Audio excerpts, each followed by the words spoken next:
Hello friends, welcome back to the ice class. Last class में हमने discuss किया था टेबल या टेबुलर चार्ट। तो अगर आपने वो वीडियो नहीं देखी है तो आप जाके देख सकते हैं और स्टेप बाय स्टेप सीख सकते हैं कि टेबल या टेबुलर चार्ट को हम कैसे लिखते हैं। और आज की क्लास में हम डिस्कस करेंगे प्रोसेस चार्ट। अभी प्रोसेस चार्ट क्या होता है और कैसा दिखता है, तो जल्दी से स्टार्ट करते हैं हम डिटेल के अंदर।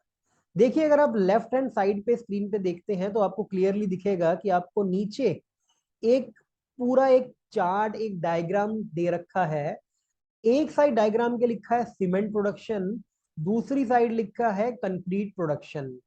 अब प्रोसेस चार्ट में आपको ध्यान रखना है, हमेशा आपके पास कोई ना कोई चीज को बनाने का एक सिस्टम से प्रोसेस आएगा कि सबसे पहले उस चीज को बनाने में क्या चीज का इस्तेमाल होता है, उसके बाद क्या होगा। तो ये स्टेप बाय स्टेप काम करता है।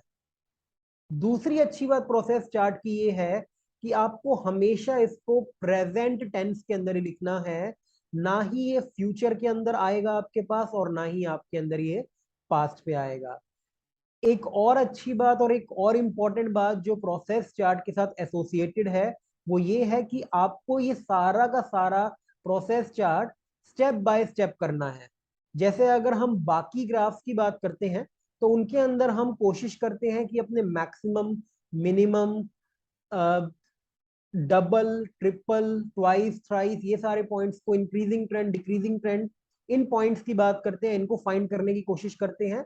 इसके अंदर आपको बड़ा सिंपल सा काम देखना है।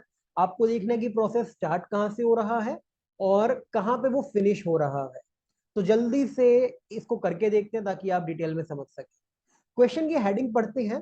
तो क्वेश्चन की हेडिंग है the diagrams below shows the stages and equipment used in the cement making process and how cement is used to produce concrete for building purposes। कह रहा है कि आपको डायग्राम्स गिवन है, दो डायग्राम है, हम देख ही रहे हैं। एक सीमेंट प्रोडक्शन लिखा है एक के ऊपर, दूसरे के ऊपर कंक्रीट प्रोडक्शन लिखा है। कह रहा है आपको वो स्टेजेस बता रहा है और इक्विपमेंट की क्या क्या स्टेजेस लग रही हैं, क्या क्या स्टेप्स लग रहे हैं और क्या क्या इक्विपमेंट, क्या क्या औजारों का इस्तेमाल हो रहा है सीमेंट को बनाने में। और साथ में बता रहा है कि जब सीमेंट एक बार बन जाता है तो अगर हमें फाइनली कंक्रीट बनानी है अपनी बिल्डिंग्स के लिए, तो उसके लिए किस तरीके से प्रोडक्शन होगी कंक्रीट की। तो सबसे पहले जल्दी से पैराफ्रेजिंग स्टार्ट करते हैं अपने क्वेश्चन की। तो आप लिख सकते हो द गिवन प्रोसेस चार्ट। तो डायग्राम को मैंने रिप्लेस कर दिया है नाम से, प्रोसेस चार्ट से। The given process chart represents different steps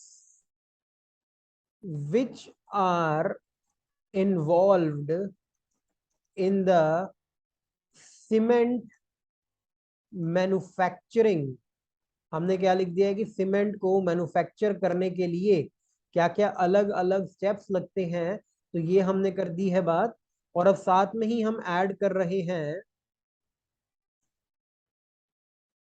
meanwhile. इसके साथ साथ आपको क्या दिख रहा है, इसके साथ साथ हम ये बात बताएंगे।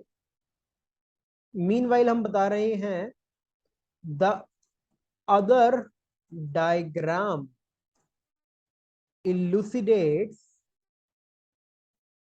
the raw material which is required for concrete production। तो अब इस तरीके से हमने देखिए दोनों बातों को अपना पैराफ्रेज कर दिया है। हमने एक में लिखा है कि सीमेंट प्रोडक्शन के अंदर क्या क्या अलग अलग स्टेप्स और स्टेजेस लगते हैं, उसको हमने पैराफ्रेज किया है। फिर हमने कंक्रीट प्रोडक्शन को, मेजरली अगर हम बात करते हैं कंक्रीट प्रोडक्शन की, तो अगर आप ध्यान से देखें यहाँ पे रॉ मटेरियल ही है, तो जो जो रॉ मटेरियल लगता है उसके बारे में भी हमने इसको पैराफ्रेज कर दिया है। जल्दी से मूव करते हैं अपने BP1 पे। तो अपना बिल्कुल common C line, after a quick analysis. अच्छा, काफी स्टूडेंट्स को ऐसा लगता है कि ये क्योंकि बार बार यही लाइन लिख रहे हैं तो ये सिंपल लाइन है, बट आपको ये समझना होगा एग्जाम आपको एक ही बार देना है और ये अच्छी लाइन है। इसका मीनिंग बनता है कि अगर आप एक बार अपने डाटा को, जो भी आपको इंफॉर्मेशन गिवन है, उसको एनालाइज करते हो, उसको समझते हो, तो उससे आपको ये बात क्लियर होती है। अब क्लियर के लिए आप यहाँ पे इसका एक सिनोनिम भी यूज कर सकते हो जो हम बोलते हैं विविड। ठीक है जी। It is clear that, it is vivid that initially, सबसे पहले क्या हो रहा है, initially limestone and clay are raw material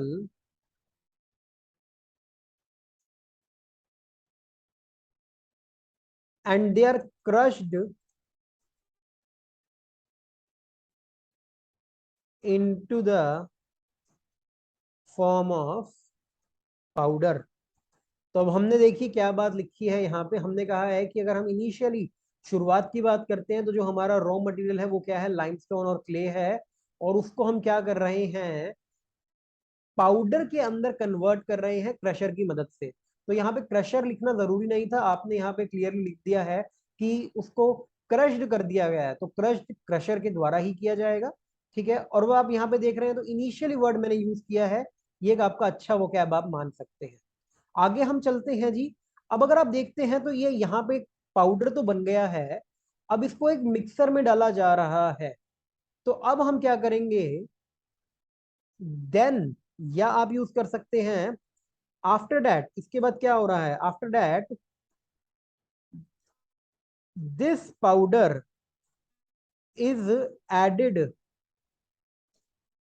to a mixer in which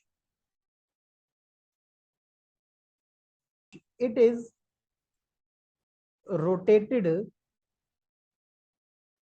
with the help of rotating heater, moreover, और इसके साथ साथ हम क्या देख रहे हैं, moreover heat is supplied to it from outside। अब आपने को बताया है कि इसको हीट बाहर से मिल रही थी, और इसको हम रोटेटिंग हीटर के अंदर हम इसको हीट कर रहे हैं। अब अगर आप नेक्स्ट स्टेप देखते हैं कि अगर हम बात करते हैं कि आगे क्या हो रहा है, इसको हमने हीट तो कर दिया है, जितना भी पाउडर है वो गर्म होने के बाद एक ग्राइंडिंग मशीन के ऊपर जा रहा है, जो इसको फाइनली सीमेंट में कन्वर्ट कर रहा है। ठीक है, तो आप ऐसे लिख सकते हैं, इन द नेक्स्ट स्टेज, अगली स्टेज की अगर हम बात करते हैं, द हीटेड पाउडर, क्योंकि पाउडर डेफिनेटली हीट हो गया है, तो the heated powder is passed through a grinding machine which converts it into cement।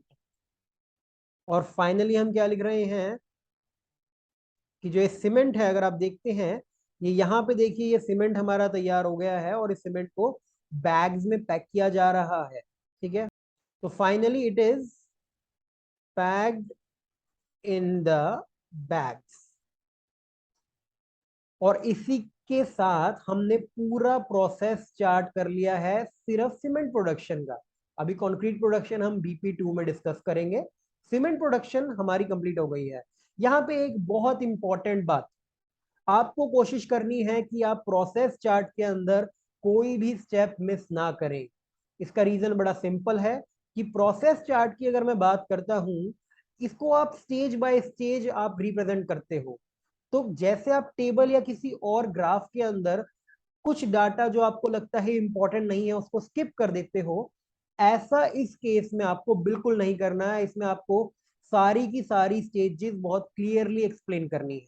ठीक है, तो इसी के साथ हम मूव करते हैं अपने BP2 पे, बॉडी पैराग्राफ 2 पे, जिसमें हम डिस्कस करेंगे कॉन्क्रीट प्रोडक्शन। अब देखिए, BP2 हम बहुत सिंपल फ्रेज से स्टार्ट करेंगे, जो मैं हमेशा कहता हूं, मूविंग फर्दर। अब लेकिन इसमें एक छोटी सी एडिशन करेंगे, किस तरफ मूव कर रहे हैं, moving further towards concrete production. ठीक है जी, तो कंक्रीट प्रोडक्शन की तरफ मूव कर रहे हैं, तो ये हमने यहाँ पे थोड़ा सा क्लियर किया है अपने एग्जामिनर को। तो अब अगर आप यहाँ पे देखते हैं 4 रॉ मटेरियल्स का इस्तेमाल हो रहा है। ग्रेवल 50% इसका इस्तेमाल हो रहा है, और ग्रेवल हमें यहाँ पे बता रखा है, ये देखिए ग्रेवल के ऊपर यहाँ छोटा सा एक स्टार लगा रखा है, और यहाँ पे हमें बता रखा है कि ग्रेवल क्या होता है, हमारे स्मॉल स्टोन, छोटे पत्थर, जिसको हम बजरी भी कह देते हैं, वो होता है।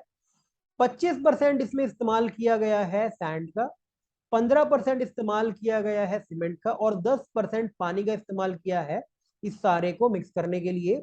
और फाइनली इसको हम एक कॉन्क्रीट मिक्सर के अंदर रोटेट कर रहे हैं, जो फाइनल प्रोडक्ट हमको क्या देगा, कंक्रीट। तो जल्दी से इसको लिखते हैं, तो हम शुरुआत यही करेंगे कि जो मैक्सिमम यूसेज है वो हो रही है हमारी ग्रेवल्स की।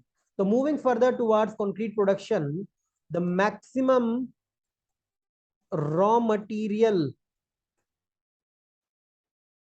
Used is gravel. और ग्रेवल के ब्रैकेट में आप और क्लैरिटी के लिए लिख देंगे स्मॉल स्टोन्स, ताकि एग्जामिनर को कोई भी डाउट ना रहे कि ग्रेवल चीज क्या है। एंड अ क्वार्टर ऑफ, अब ये एक बहुत बढ़िया चीज है, and a quarter of the total raw materials, या अब यहाँ पे and a quarter of raw material is sand. अब यहाँ पे एक बात समझनी होगी, क्वार्टर का मतलब होता है 25%, तो मैंने उसको एक अलग स्टाइल में लिखने के लिए ये लाइन ऐसे लिखी है, ठीक है। तो quarter of total raw material is sand. Furthermore, इसके साथ साथ क्या हो रहा है, 15% ऑफ cement is added, 10% of water is supplied to mix all these materials, to mix all these materials, ठीक है। अब यहाँ पे हमने रॉ मटेरियल्स की सारी बात कर दी है। अगर आप फाइनली देखते हो, तो ये जितना भी आपका फाइनल जो चीज है, वो कंक्रीट मिक्सर के अंदर हम रोटेट कर रहे हैं, ठीक है। तो हम लिखेंगे all these materials are rotated in the clockwise direction in a concrete mixer, ठीक है जी। एक कंक्रीट मिक्सर के अंदर ये सारे क्लॉकवाइज डायरेक्शन, दो डायरेक्शन होती हैं, एक क्लॉकवाइज होती है और एक एंटी क्लॉकवाइज है। तो यहाँ पे जिस तरीके से एरो बन रहे हैं रोटेशन के, ये क्लॉकवाइज डायरेक्शन को बताता है, और अगर इसके अपोजिट एरोस चल रहे होंगे, वो आपको बताएंगे एंटी क्लॉकवाइज डायरेक्शन का, ठीक है जी। तो इसी के साथ आपका BP2 भी यहाँ पे कंप्लीट होता है। अब इसके बाद एक बहुत अच्छी चीज है आपके लिए, एक स्टैंडर्ड ओवरऑल है प्रोसेस चार्ट के लिए। इसका मतलब ये है कि मैं आपको एक ऐसा ओवरऑल का पैराग्राफ बताने वाला हूं, जो आप किसी भी प्रोसेस चार्ट के अंदर यूज कर सकते हैं। तो जल्दी से देखते हैं कि वो क्या बनेगा। तो आप इसमें लिख सकते हैं overall each and every step is required for smooth execution of these. अब यहाँ अगर एक प्रोसेस होता तो मैं दिस वर्ड यूज करता, यहाँ पे एक से ज्यादा प्रोसेस है तो मैं दीज प्रोसेसेस, ये इस तरीके से लिख रहा हूं। और आगे मैं लिख रहा हूं in case any single step is missed, then whole process will be halted, ठीक है जी। तो अब ये आप एक स्टैंडर्ड ओवरऑल यूज कर सकते हैं किसी भी प्रोसेस चार्ट में। अब मैं यहाँ पे बताया क्या है, मैंने बताया कि अगर हम ओवरऑल बात करते हैं, ईच एंड एवरी स्टेप, हर एक स्टेप रिक्वायर्ड है स्मूथ एग्जीक्यूशन के लिए इन प्रोसेसेस की। अगर किसी केस के अंदर एक सिंगल स्टेप का इस्तेमाल किया जाता है या एक सिंगल स्टेप भी मिस हो जाता है तो पूरा प्रोसेस चार्ट रुक सकता है, पूरा प्रोसेस खराब हो सकता है। तो ये था हमारा कंप्लीट प्रोसेस चार्ट, किस तरीके से हम इसको लिख सकते हैं। तो अगर आपको ये वीडियो अच्छी लगी है तो प्लीज इसको शेयर कीजिए अपने फ्रेंड्स के साथ, इस वीडियो को लाइक कीजिए and please do not forget to subscribe the channel. Thank you so much.